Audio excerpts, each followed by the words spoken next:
Hello.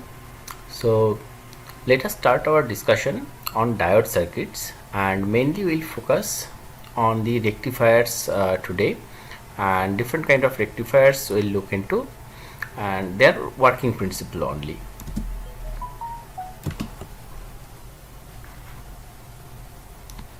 So under rectifiers we can have around 5 lectures. So today this is the first lecture where we'll be discussing about the working principle, and thereafter we'll take on the derivations related to half wave rectifier, and thereafter the full wave rectifier in subsequent lectures.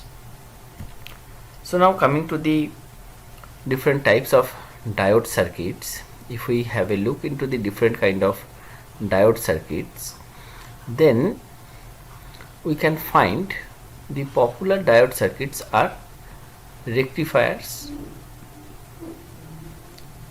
then you have clippers, and you have clampers. So most of the universities under basic electronics course they have only rectifiers. So initially we'll concentrate only on the rectifiers. So in rectifiers we have half wave rectifier and full wave rectifier. Under full wave rectifier, once again we have two types. One is two diode configuration with center tap transformer.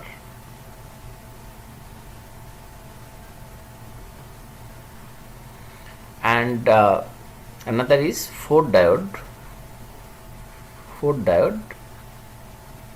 bridge configuration. So in today's lecture we'll be concentrating on the working principle of half wave rectifier and two different kind of full wave rectifiers. So let us start with the half wave rectifier. So in brief we call it HWR, half wave rectifiers. So at the very beginning we need to understand that whatever AC voltage we are getting from the supply, this is our AC supply, so that is of 230 volts. So this 230 volt we cannot give to an electronic circuit, that will be damaged. So 230 volt has to be stepped down. So here we use a step down transformer. This is step down transformer, and here whatever we get, that we call the V in. V in is an AC voltage or AC supply which is compatible with the diode. So let us name it as point A and point B. Now what is this AC thing? It is actually of a sinusoidal signal which is changing its polarity. That means the direction of flow. It is changing. So this term is very, very important. Direction of flow. So it is changing the direction of flow with time. So we call this as positive half cycle, and we call this as the negative half cycle. So this thing is a complete cycle. So half of this, so we are calling it positive half cycle. Now magnitude wise, if you say this is your maximum magnitude, and if we consider this as a voltage signal, so this is Vm and this is minus Vm. So both of them are having magnitude same, polarity different. So polarity different means this sign, negative sign, indicates whatever direction of flow is here we have the opposite direction of flow. So this is actually making the terminal A, this particular point A, at a higher potential compared to this particular point. Hence we say that A is positive, the voltage at A is positive compared to B. Similarly, during negative half cycle, that means for positive half cycle, current is flowing like this. For negative half cycle, it is changing its direction. So there we have B at a higher potential compared to A. So in that time, B is positive, A becomes negative, and when A is positive, B becomes negative. That is how it works. Now if we just come to the half-wave rectifier circuit, then the same 230 volt supply, that is your AC supply, which is being by using a step down transformer, that is brought to a suitable voltage at this point A and B. Then we are using a simple diode. We are using a simple diode, and here we are putting a load resistance. So we are calling it RL, and we are taking the output voltage from here. So this is our V out. Now question is, what is rectification? Rectification means this change of side or the change of direction of flow, that needs to be restricted, and we need the flow in the single direction. Otherwise our electronic devices will not work. So to get this in the same direction, only in one direction, we need to use the rectifier circuit. And here your diode, say let us name it as D1, that is working as the rectifier. So what happens if, say this is my input signal V in, let us call it V in. So this is my input signal, so it is alternating in nature, and this is the maximum voltage Vm, and negative side we have minus Vm. So now here what is happening? During the positive half cycle, we have seen here that A is at a positive potential or higher potential compared to B. So our diode will be forward bias and it will act like a short. So if we consider it's an ideal diode, it will act like a short and the current will be flowing through the RL. So since there is no additional drop, so whatever V in we have at the output, V out also will be having the same voltage. So output follows the input. So we will be getting it like this. So maximum we have Vm only. So this is with respect to time. Now during the negative half cycle, what will happen? This diode will become reverse bias, because during the negative half cycle, as we have seen here, B will be at a higher potential compared to A. So A is putting the negative side of the source and B is the positive side of the source, so making this diode in the reverse bias. And reverse bias in case of ideal diode, it acts as an open circuit, so there will be no voltage drop, no current flowing through it. So we will be having complete silent over here, that is a 0. And so here we say D1 in forward bias, and D, or we can call D1 on, and here it is off. Similarly it will be repeating for other cycles. So if you have a look here, you see that either your current or voltage either flowing in the one direction or it is not flowing. Either it is one direction or there is no voltage or no current. So this is also the current IL through load, you can name it as IL. So either it is in one direction or there is no current.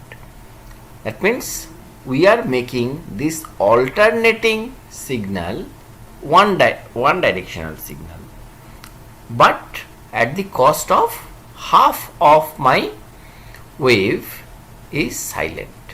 So that means we are having only half. We are able to convert only half of the signal to the one directional mode. So this is called the half wave rectifier. Only half of the wave is converted to one directional. So this is the working principle of half wave rectifier.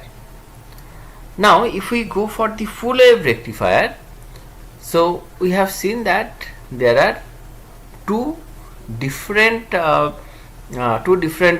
types of full wave rectifier. So first one is the center tap transformer we are using. So from here we are using a center tap transformer, and we are putting the load resistance here, and we are taking the output from here. So at the upper half we are using a diode. So this is say point A and this is say point B. Similarly at the lower half also we are using a diode, and our output voltage we are taking across the RL. Now see, this is my input voltage V in,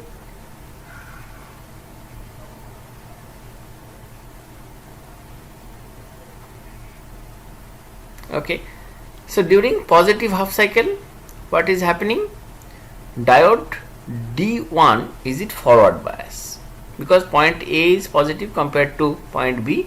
So diode D2 reverse bias. So under this condition we have D1 on, D2 off. So current will be flowing like this. So this is my IL. So here what will happen? Output, since there are no additional voltage drop, so output voltage will be following the input voltage. Okay. So output voltage will be following the input voltage. Now during the negative half cycle, what will happen? Point B will be at a higher potential, which will make D2 on. So here D1 off, D2 on. Okay. Now if D2 is on, then current will be flowing like this.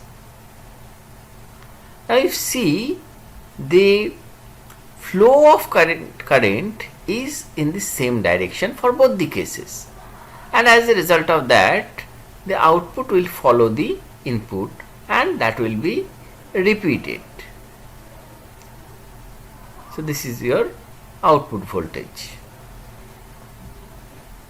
Now you see all the cycles, all the half cycles rather I should say, that are converted in the same direction.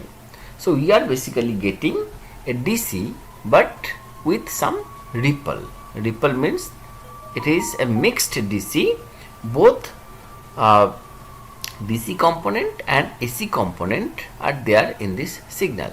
Similarly, we can make a plot of the current here along with the voltage. We can make the current here.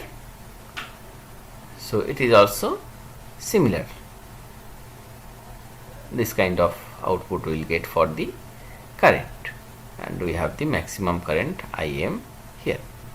Okay, so this is the working principle of full wave rectifier with center tap configuration.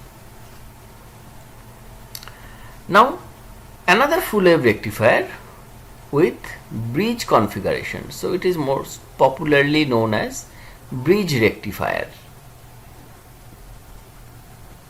So this is also a full wave rectifier. So same thing, we will be using a step down transformer here, This is our AC supply, but here we are not using any center tapping. Rather we are using a bridge configuration. So this is our load resistance RL, and we will be taking output voltage across this. So this is V0, we are taking across this. Now when we are supplying the voltage with this, we are applying the input voltage to this, it is forming a bridge structure. So in bridge structure, that means we have the 4 hands or 4 arms we have here. So these are your same point A and point B, and we want current to flow like this. So what happens here, we are using a diode. We can do it in other way also. So direction of the diodes are very important. Let us call it diode D1. We can start from here also, no problem. A different book follows differently, but we have to make sure that we are making the circuit correct. So now your current will be flowing through this, making this A positive. So if A is positive, it will make diode D1 the forward bias.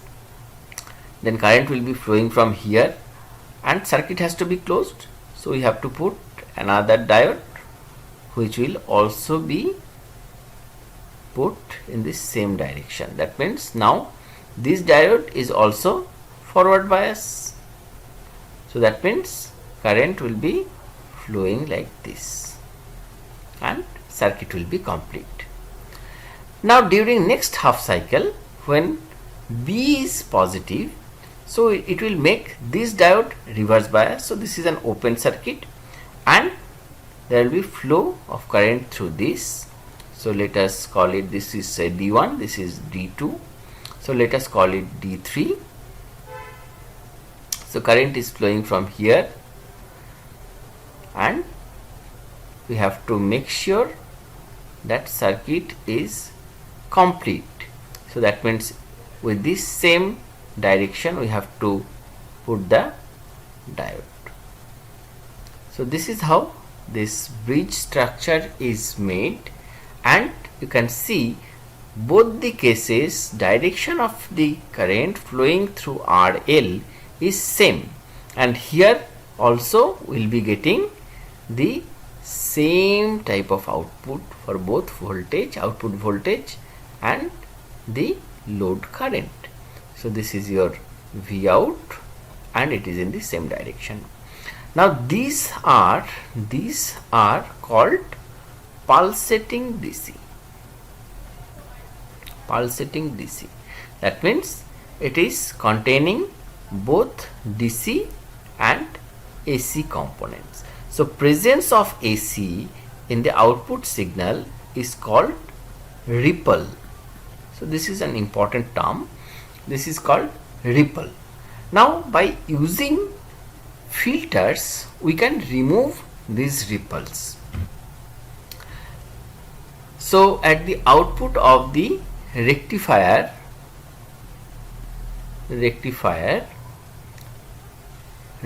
output, which is a pulsating DC, we use a filter and preferably using the passive components.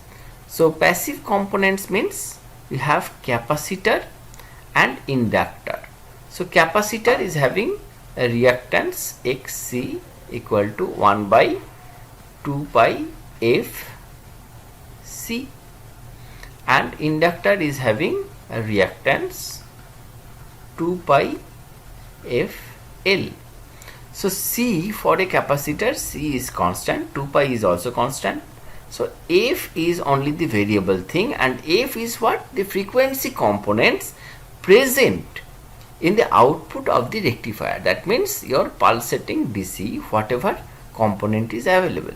So if we put a capacitor in parallel with the rectifier output, a capacitor if we put in parallel, then what will happen? For high frequency component, Xc will become very low, and this will act as a short circuit. And it will offer a low resistance path compared to your RL. It will provide a low resistance path. Hence the AC part will be passing through this AC component, and DC part will be passing through this. Similarly, we can have an inductor there. So this is inductor. So what will happen in this case? If the frequency is high, then for higher frequency component it will be restricting. Higher frequency components will be restricted through L, and only the lower frequency component or DC component will be allowed to pass. AC component is restricted. So these are called L type of filter. Now we can use them in combination also for a better result. So this is your LC filter, and you can use load resistance here. So at the beginning some of the AC components will be blocked and DC component will be allowed. So whatever signal we have here, whatever current we have here, there already some level of filtering is done. Further, for the higher frequency component, whatever will be left at this point, that will be passed through this, through the short circuit, and we have a better DC component over here, and we can make it even better by using this particular combination. That means first capacitor, followed by inductor, followed by another capacitor. So this particular combination is called pi filter. By using this kind of filters, it may not be an exact DC. Our expectation is this kind of DC, and what we were getting after the rectifier, we were getting something like this thing. So after applying this filtering process, we may be getting some sort of electricity like this. Okay, so reduced ripple. Ideally we should get a straight line, but in practice we may not get that, and we will be getting something like this, but where this ripple part will be very less. So thank you for listening. We end here this lecture, and in next lecture we will be deriving the efficiency of the half wave rectifier. So join me in the next lecture. Thank you very much.